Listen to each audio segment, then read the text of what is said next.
اعوذ باللہ من الشیطان الرجیم بسم اللہ الرحمن الرحیم الحمد للہ رب العالمین والصلاة والسلام علی سید الانبیاء والمرسلین محمد وعلی آلہ الطیبین الطاہرین اللہم صلی علی محمد وآل محمد۔ 12ویں دن کی دعا کے لیے اہل بیت اطہار علیہ السلام نے یوں ارشاد فرمایا ہے: اللهم زينني فيه بالستر والعفاف واسترني فيه بلباس القنوع والكفاف واحملني فيه على العدل والإنصاف وآمنني فيه من كل ما أخاف بعصمتك يا عصمة الخائفين۔ اس دعا کے اندر 4 امور کی طرف اشارہ کیا گیا ہے، اور ان 4 امور کا تعلق براہ راست تعلق انسان کے کردار سے ہے اور وہ اقدار جن کو وہ پسند کرے۔ فرمایا: اے خدایا، اس دن میں مجھے مزین کر دے اس چیز سے کہ تو میرے گناہوں پر پردہ ڈال دے اور مجھے پاکیزگی عنایت فرما۔ ایک ایک لفظ کا انتخاب اہل بیت اطہار علیہ السلام کی روایات اور ان کی دعاؤں میں کسی مطلب کی طرف اشارہ کرتا ہے۔ یہاں فرمایا کہ خدایا، مجھے اپنی ستر کے ذریعے سے کہ تو میرے گناہوں پہ پردہ ڈال دیتا ہے، والعفاف، اور اس کے ذریعے سے کہ میں خود بھی گناہوں سے دور رہوں، ان چیزوں سے مجھے مزین کر دے، خوبصورت بنا دے۔ یعنی فرمایا گیا ہے کہ انسان کی خوبصورتی اس کی آرائش سے نہیں ہے، انسان کی خوبصورتی دنیا کی کسی چیز سے نہیں ہے، خوبصورتی اس سے ہے کہ اس کے گناہ محفوظ ہیں، اس کے گناہ چھپے ہوئے ہیں۔ خوبصورتی اس سے ہے کہ وہ خود گناہ سے پاکیزہ ہے۔ ایک دفعہ انسان خود گناہ سے پاکیزہ ہے، ایک دفعہ شاید گناہگار ہے لیکن خدا تعالیٰ نے اس کے گناہوں کو چھپایا ہوا ہے۔ یہ خوبصورتی ہے کہ اس کے گناہ نظر نہیں آ رہے۔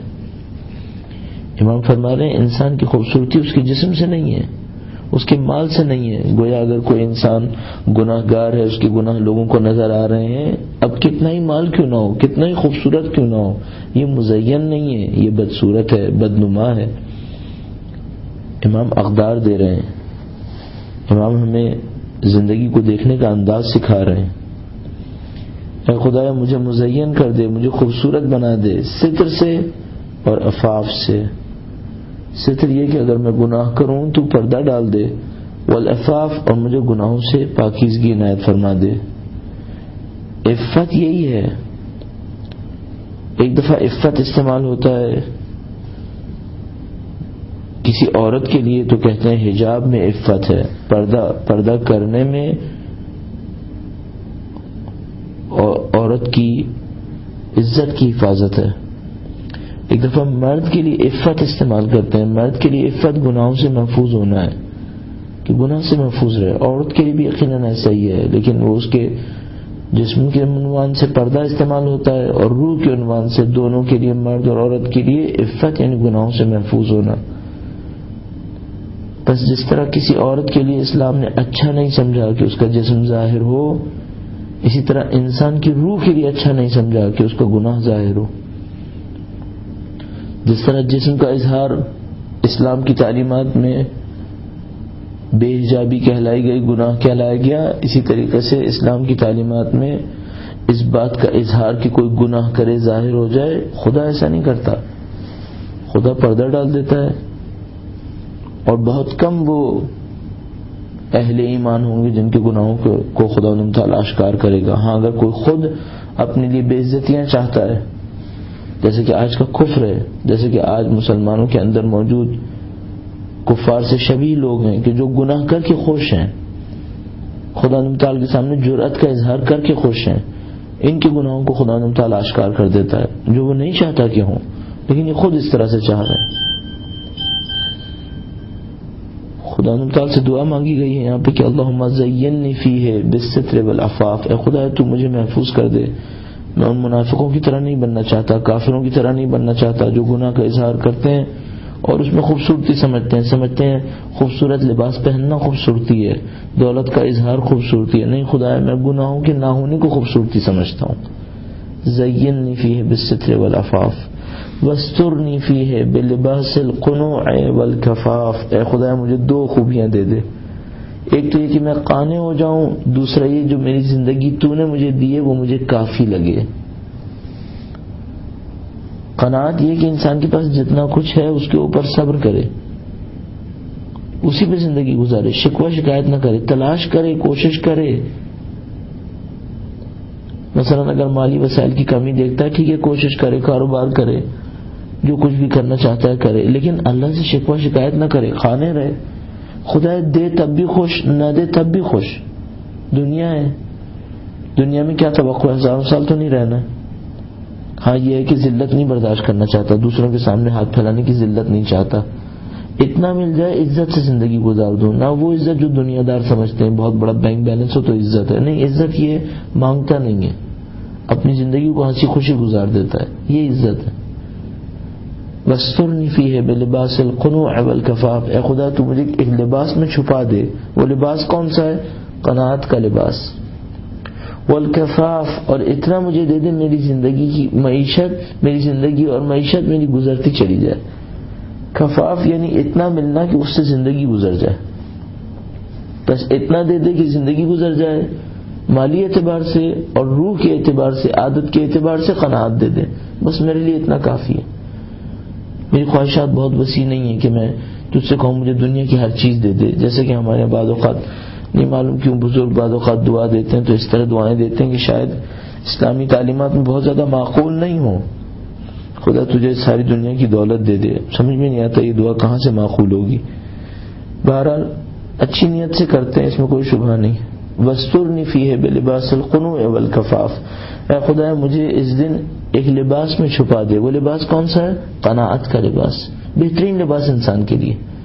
ایک دفعہ انسان ایک لباس پہنتا ہے قانع کا، جو پہن رہا ہے اس پہ خوش ہے، مجھے قناعت ہی کا لباس پہنا دے، میں قناعت پہ خوش ہوں، کفاف پہ خوش ہوں، جتنا ملے جو میرے لیے کافی ہو بس اس پہ خوش ہوں، آرزوؤں کو پھیلانا نہیں چاہتا۔ وَاحْمِلْنِي فِيهِ عَلَى الْعَدْلِ وَالْإِنصَافِ، اور یہ جو دو قناعت کا لباس ہے، ہم اس کی معاشی طاقت کو بھی نہیں سمجھ رہے، مانوی طاقت کو بھی نہیں سمجھ رہے۔ قناعت صرف اتنا نہیں ہے کہ ایک انسان اپنے اندر مطمئن رہے گا، چلو کوڑے گا نہیں، ہاں ٹھیک ہے نہیں ہے لیکن مثلا گھبرائے گا نہیں، صرف اتنا نہیں ہے۔ اصل میں جب آج کی دنیا کے اوپر غور کرتا ہوں، دیکھتا ہوں آج کی دنیا کے اندر سرمایہ داری حاکم ہے، جس کے تلے 80% انسان دنیا کی پس رہے ہیں۔ اس سرمایہ داری کا علاج کیا ہے؟ اس کا مقابلہ کیسے ہو سکتا ہے؟ نہ اسلحے سے، اس کا مقابلہ قناعت سے ہو سکتا ہے۔ اصل سرمایہ داری کی بنیاد کنزیومرزم کے اوپر ہے۔ اہل بیت اطہار علیہ السلام نے ماہ رمضان میں قناعت کو طلب کیا، دیکھنا کتنا بڑا اسلحہ ہمیں دیا۔ ہم نہیں سمجھتے اہل بیت اطہار علیہ السلام کی تعلیمات کی اہمیت، ورنہ اگر اکنامکلی جا کر دیکھا جائے قناعت اتنا بڑا لباس ہے کہ اتنا بڑا اسلحہ ہے جس کے ذریعے سے ہم دنیا کی طاقتور ترین سرمایہ دارانہ نظام کا مقابلہ کر سکتے ہیں۔ ہم احساس نہیں کر رہے۔ مسلمانوں کے اندر بس یہ قناعت کی لہر دوڑ جائے، ان کو کسی کفر کے سامنے سر جھکانے کی ضرورت نہیں ہے، عزت سے زندگی گزاریں گے۔ وَاحْمِلْنِي فِيهِ عَلَى الْعَدْلِ وَالْإِنصَافِ، اے خدایا اس دن میں مجھے عدل و انصاف پر چلنے کی توفیق دے دے۔ البتہ یہاں جملے کی خوبصورتی یہ کہہ رہی کہ خدایا مجھے زبردستی اس راستے پر چلا دے، وَاحْمِلْنِي مجھے اٹھا کے رکھ دے اس راستے کے اوپر، عَلَى الْعَدْلِ وَالْإِنصَافِ کہ میں عدل و انصاف کروں۔ ممکن ہے کوئی یہ سوچے کہ میں عدل و انصاف کروں گا میرا نقصان ہوگا۔ مولا امیر المومنین فرماتے ہیں کہ اگر تمہیں عدل برا لگ رہا ہے، سخت لگ رہا ہے، تو یقین جانو کہ ظلم اس سے کہیں زیادہ سخت ہے، ظلم کہیں زیادہ برا ہے، اس لیے خدا سے دعوت کر رہے ہیں وَاحْمِلْنِي عَلَى الْعَدْلِ وَالْإِنصَافِ، اے خدایا شاید ہمارا نفس ہمیں کہے کہ عدل و انصاف اچھا نہیں ہے، لیکن تو ہمیں زبردستی اس راستے پر لگا دے۔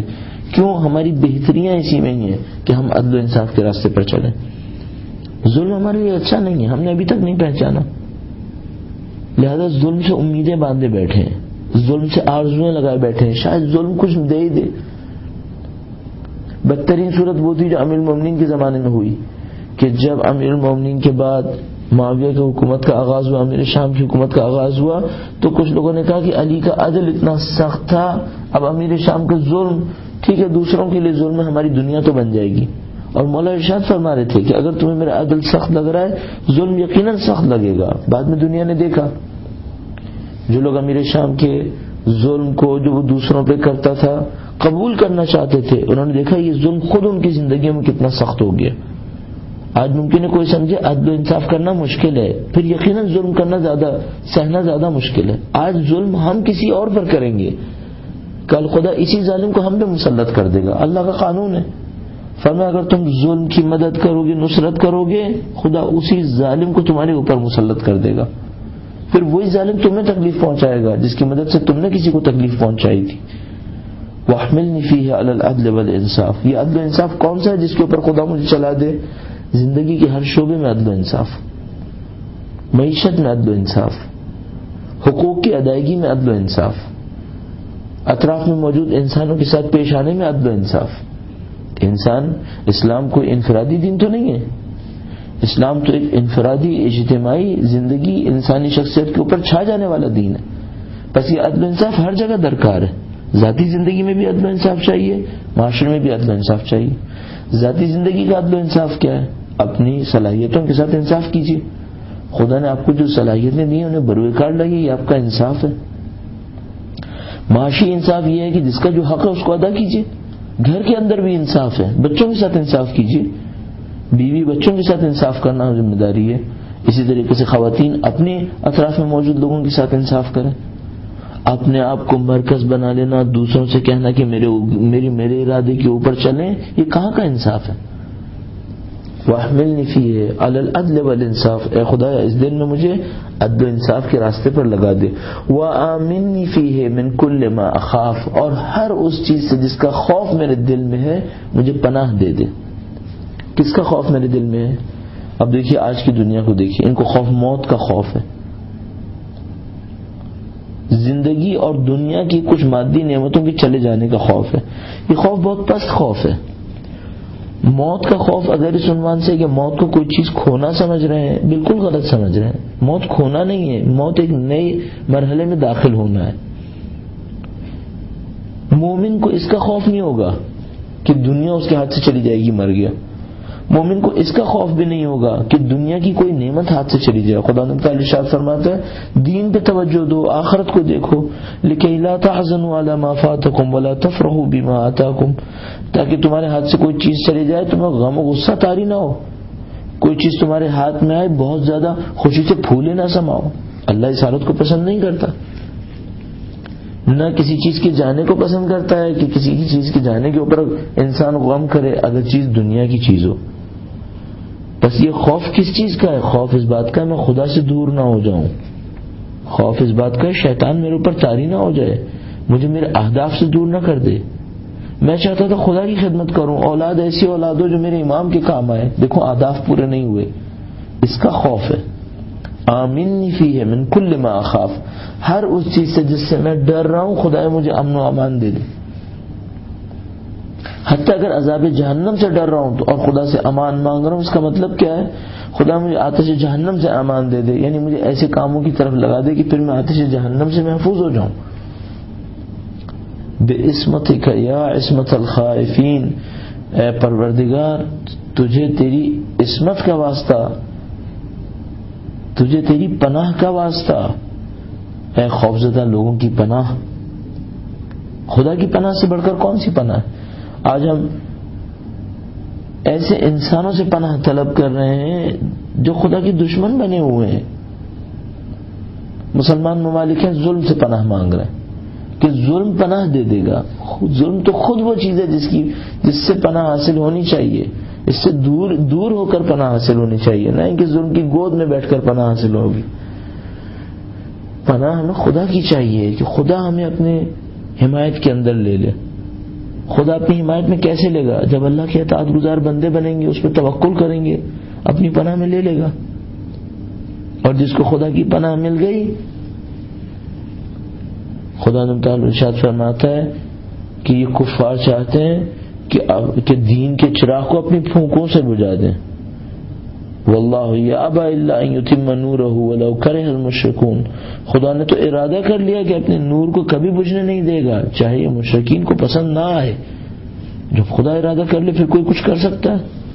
سید الشہداء کی مثال بہترین مثال، سید الشہداء کربلا کی خاک کی خاک کے اوپر ایک بے گور و کفن لاشا پڑا ہوا ہے، 3 دن تک پڑا رہا، ساری دنیا دشمنی کرتی ہے، سید الشہداء کا نام مٹ سکا؟ یہ بے عصمت کا، اے خدایا تجھے تیری عصمت کا واسطہ، تجھے تیری پناہ کا واسطہ، یا عصمت الخائفین، اے خوفزدہ لوگوں کو پناہ دینے والے، مجھے ماہ رمضان کے اندر ان 4 صفتوں کو حاصل کرنے کی توفیق دے۔ ستر و عفاف، گناہوں پہ پردہ پڑ جائے میرے اور میں گناہوں سے محفوظ رہوں، اور اس کے بعد مجھے قنوع اور کفاف مل جائے، میں قناعت کرنا شروع کر دوں، میری زندگی کی معیشت بے حد کافی مجھے مل جائے، اور مجھے عدل انصاف کے راستے پر لگا دے، اور ہر وہ چیز جس سے ڈر رہا ہوں مجھے حفظ و امان دے دے۔ پروردگار ان تمام دعاؤں کو ہمارے اور آپ کے لیے قبول فرمائے انشاءاللہ۔ ربنا تقبل منا انك انت السميع العليم برحمتك يا ارحم الراحمين۔ اللهم صل على محمد وآل محمد وأجل فرجهم۔